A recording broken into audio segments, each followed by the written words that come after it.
Բարի առավոտ հարգելի հետևորդներ, ABC լուրերն ուղիղ եթերում սկսում է իր աշխատանքը, ես Գառնու Թավյանն եմ։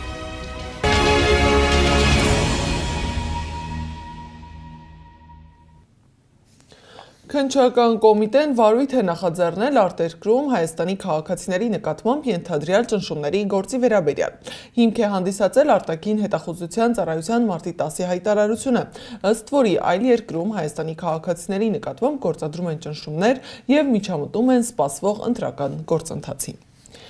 Միաժամանակ բացահայտվել է, որ Հայդատի Ամերիկայի հանձնախմբի դեմ կազմակերպվել է ադրբեջանական արշավ, որին ըստ տեղեկությունների մասնակցել է նաև որոշ հայեր, այդ թվում ազգային ժողովի մեկ պատգամավոր։ Ամերիկայի Հայդատի հանձնախումբը հայտնում է, որ Լոնդոնում տեղակայված Ադրբեջանի հետ կապ ունեցող կազմակերպություններից մեկը նամակ է ուղարկել ամերիկյան լրատվամիջոցների խմբագիրներին, հրավիրելով ոչ հրապարակային քննարկումների։ Խմբագիրների հետ հանդիպմանը պետք է ներկայացնեին քննադատական տեղեկություններ Հայդատի Ամերիկայի հանձնախմբի վերաբերյալ, որոնք պիտի հրապարակվեին։ Մանրամասները ռեպորտաժում։ Ամերիկայի հայկական ամենահեղինակավոր կառույցին Հայդատին տեղեկատվական պատերազմ են հայտարարել ադրբեջանական ընկերությունները, որոնք գործում են Ադրբեջանից դուրս։ Apollo Strategic Communications և RSK Group ընկերությունները համատեղ ուժերով ձեռնարկել են արշավ այն կառույցի դեմ, որը երկար տարիներ զբաղվում է Սփյուռքում ցեղասպանության ճանաչման, Արցախի ինքնորոշման հարցերով։ Հայդատը հայտարարել է իրենց դեմ կազմակերպված արշավում ներգրավված են հայեր, այդ թվում ազգային ժողովի պատգամավոր։ Apollo Strategic Communications ընկերությունը նամակ է գրել լրատվամիջոցներին ու լրագրողներին, առաջարկել է հանդիպել մի շարք այսպես կոչված աղբյուրների հետ, որոնք պետք է ներկայացնեին քննադատական տեղեկություններ Հայդատի Ամերիկայի հանձնախմբի մասին։ Նամակում տեղ են գտել 3 հայերի անուններ, որոնք ըստ նամակի հեղինակի կօգնեն վարկաբեկել Հայդատին, իսկ այդ գործում ադրբեջանական ընկերությանը պիտի օգներ ՔՊ-ական պատգամավոր Մարիա Կարապետյանը, Թուրքիայում նախկին հայ պատգամավոր, իսկ այժմ Քարնեգի հիմնադրամի այցելու գիտաշխատող Կարո Փալյանն ու պատմաբան Նժդե Հովսեփյանը։ Իդեպ Հովսեփյանը Հայաստանի պատմություն 9-րդ դասարանի դասագրքի հեղինակներից է։ Ակնհայտ է, որ այստեղ ադրբեջանական հետք կա եւ բնականաբար Լոնդոնում հիմնադրված մի կազմակերպություն իրենից չպետք է վերցներ եւ Հայդատի Ամերիկայի հանձնախմբի դեմ պայքար սանձազերծել, բնական է, որ դա արվել է որոշակի ֆինանսական փոխհատուցման դիմաց։ Ինչու են այս 3 անձանց անունները հայտնվել մի նամակում, որոնք ըստ հրապարակումների կապ ունեն ադրբեջանական շահերի սպասարկման հետ։ Օրինակ Կարո Փալյանն արձագանքելով տարածվող լուրերին հայտարարել է, որ իր անունը նամակում հայտնվել է առանց իր իմացության։ Լրագրողներին իմ անունից ուղարկել են հաղորդագրություններ Հայաստանի վերաբերյալ, որոնք ես չեմ լիազորել։ Պատմաբան Նժդե Հովսեփյանը եւս անդրադարձել է տարածվող լուրերին, նա եւս հերքել է իր մասնակցությունը Հայդատի դեմ իրականացվող արշավում։ Շատ հստակ հայտնում եմ, ինձ հետ նշված հարցով որևէ մեկը չի կապվել, որևէ խոսակցություն այդ թեմայով չեմ ունեցել։ Բացարձակապես ծանոթ չեմ ոչ տվյալ նամակին, ոչ հեղինակին, ոչ թեմատիկային եւ միայն այսօր անկայի հայտարարությունից եմ իմացել այս թեմայի ու դրան իմ մասնակցության մասին։ Իրեն լուրջ կազմակերպություն համարող Անկան գտնվել է գերանպատասխանատու, որ առանց կոմունիկացնելու եւ ճշտելու պիտակավորել է մարդկանց, այս դեպքում կոնկրետ ինձ։ ABC մեդիան զրուցել է նաև ՔՊ-ական պատգամավոր Մարիա Կարապետյանի հետ։ Պատգամավորն առաջին անգամ նամակի մասին մեր զանգից տեղեկացավ։ Այս ամենի մասին առաջին անգամ լսեցի ձեզնից։ Ամբողջությամբ սուտ է, Հայդատի հանձնախմբի մասին ոչինչ չեմ քննարկել ոչ մեկի հետ։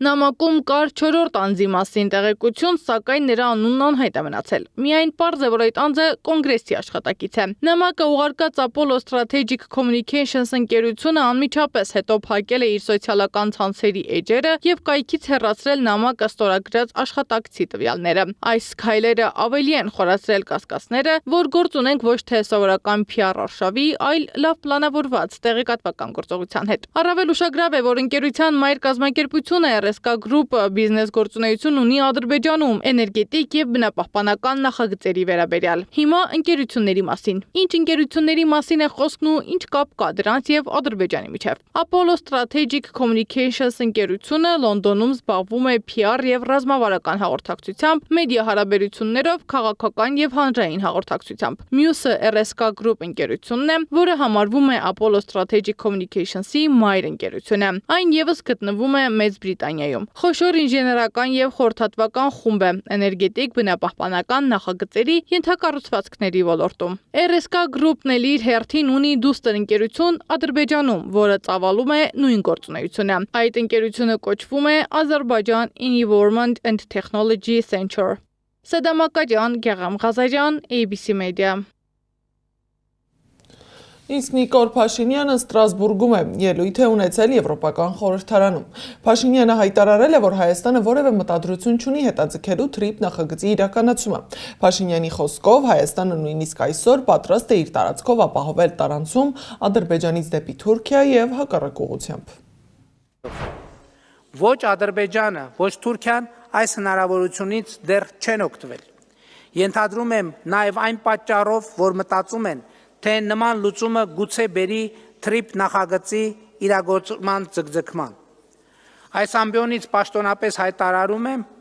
որ Հայաստանը TRIP նախագծի իրագործումը ձգձգելու ոչ միայն մտադրություն, այլև պատճառ չունի, որովհետև նախագիծը լիարժեք համապատասխանում է Հայաստանի Հանրապետության կարճաժամկետ, միջնաժամկետ եւ երկարաժամկետ շահերին, եւ ինչպես տեսակ վերոնշյալ մեջբերումներից որևէ կերպ չի նսեմացնում Հայաստանի Հանրապետության ինքնիշխանությունը, տարածքային ամբողջականությունը, իրավազորությունը։ Հիմա ուզում եմ ասել նաև, որ Հայաստանի Հանրապետությունը պատրաստ է հենց այսօր գործող ենթակառուցվածքներով Կորնիձոր, Գորիս, Եղեգնաձոր, Երասխ երթուղիով ապահովել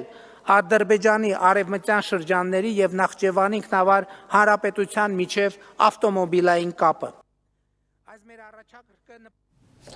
Փաշինյանի խոսքով արդեն 8 ամիս է ինչ Հայաստան-Ադրբեջան սահմանին խաղաղություն է եւ սահմանամերձ գյուղերում կրակոցներ չեն լսվում։ Փաշինյանը հիշեցրել է նաեւ, որ անկախությունից հետո առաջին անգամ Ադրբեջանի տարածքով գնացք է հասել Հայաստան եւ դրա համար շնորհակալություն է հայտնել Իլհամ Ալիևին։ 2025 թվականը մեր անկախությունից, այսինքն 1991 թվականից ի վեր դարձավ առաջին օրացուցային տարին,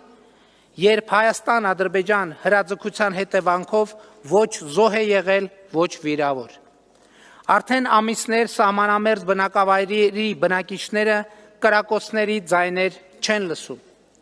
Ավելին, անկախությունից ի վեր առաջին անգամ 2025 թվականի նոյեմբերին Ադրբեջանի տարածքով անցնելով Վրաստանի միջով գնացք եկավ Հայաստանի Հանրապետություն։ Սա կրկնում եմ, առաջին անգամ 1991 թվականից։ Սա տեղի ունեցավ այն բանից հետո, երբ 2025 թվականի հոկտեմբերին Ադրբեջանի նախագահը հայտարարեց, թե վերացնում է Ադրբեջանի տարածքով դեպի Հայաստան երկաթուղային փոխադրումների սահմանափակումները, եւ ես Ադրբեջանի նախագահին շնորհակալ եմ նման որոշման համար։ Զուգահեռ ակտիվ քննարկվում է Հայաստանի տարածքում ադրբեջանական նոր դիրք կառուցելու վերաբերյալ հայտարարությունը։ Թեմայի մասին առաջին անգամ ահազանգ է հնչեցրել Միասնության թևեր քաղաքական նախաձեռնության ղեկավար Արման Թաթոյանը։ Հայտարարությանը հաջորդեց Պաշտպանության նախարար Սուրեն Պապիկյանի հերքումը։ Հարայ հերոսը զուտ նրա համար են, որպեսզի ես արձագանքեմ ու իրենց զրուցակից դառնամ, ես շատ կարճ կպատասխանեմ։ Ձեր նշած անձնավորությունը ստում է։ Նման բան չկա, սիրելի հայրենակիցներ։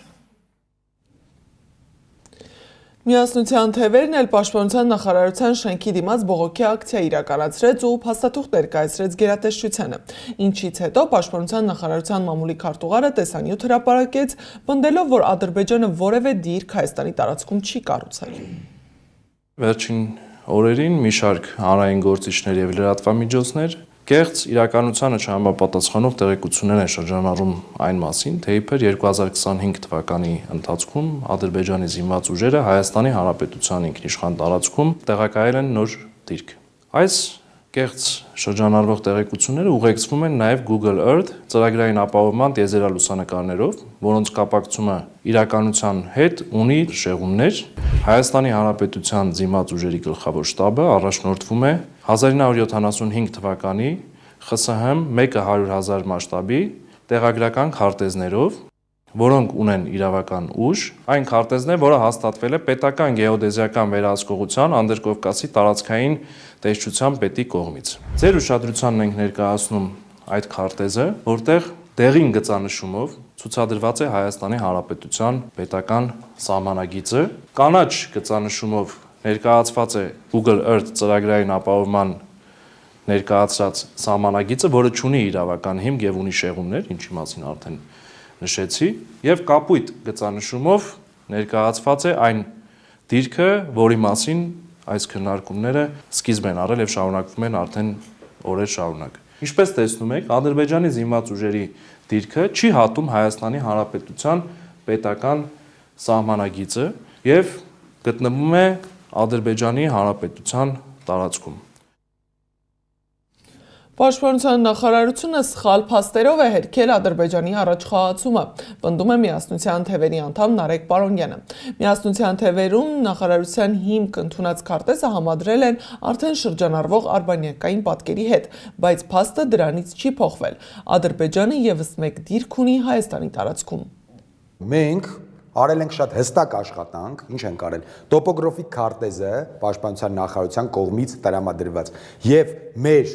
արբանյակային լուսանկարները, որոնցով հստակ երևում է դիպկը, համադրել ենք իրար եւ շատ հստակ երևում է, որ այս մարտական դիրքը, որը շուրջ 9000 քառակուսի մետր տարածք ունի, հստակ գտնվում է Հայաստանի Հանրապետության սահմանի ներսում։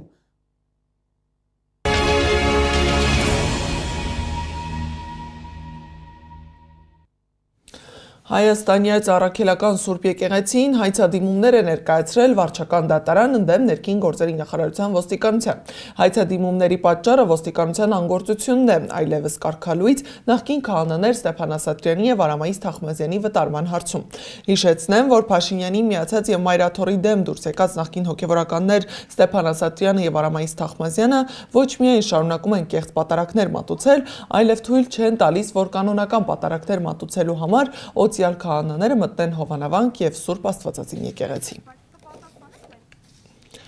Դատարանը Գագիկ Ծառուկյանին անմեղ է ճանաչել, իսկ Սեթրակ Արուստամյանին մեղավոր։ Հակակոռուպցիոն դատարանը Արամ Գրիգորյանի նախագահությամբ Սեթրակ Արուստամյանին մեղավոր է ճանաչել ընտրողի կամքի ազատ իրականացմանը խոչընդոտելու հոդվածով։ Հիշեցնեմ, որ քրեական վարույթը վերաբերում է Ազգային ժողովի 2017 թվականի ապրիլի 2-ի ընտրությանը մասնակցած կուսակցությունների դաշինքի եւ դրա կողմից առաջադրված թեկնածուի օգտին քվեարկելու համար ընտրողներին ենթադրաբար կաշառք տալուն։ Այս գործը քննում են արդեն 6 տարի։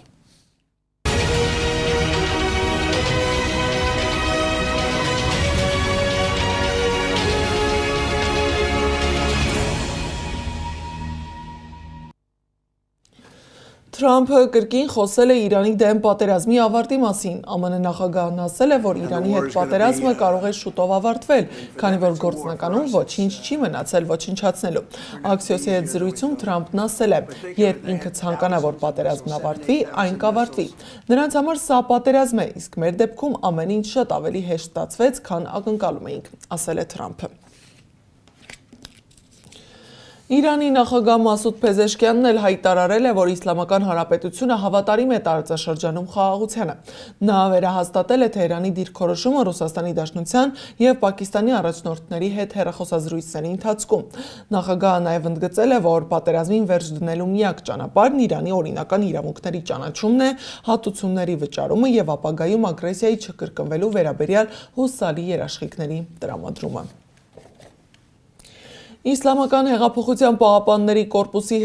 փոխհրամանատար Ալի Ֆադաֆին էլ հայտարարել է, որ Թրամփը մարտի 10-ից փորձում է հրադադար կնքել Իրանի հետ։ Նրա խոսքով, եթե ԱՄՆ-ն հաղթեր պատերազմում, միջնորդներ չէր փնտրի հրադադար հայտարարելու համար։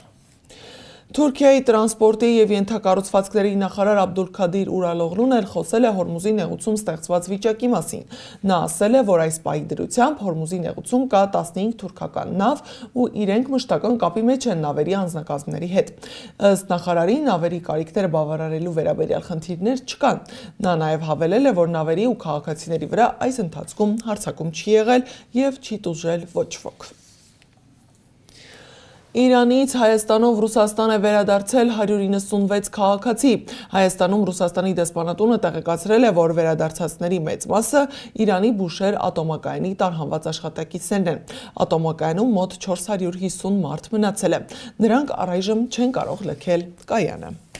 Եվ վերջում եղանակի մասին սպասվում է առանց ստեղումների եղանակ։ Օդի ջերմաստիճանը ցերեկն աստիճանաբար կբարձրանա 3-ից 6 աստիճան։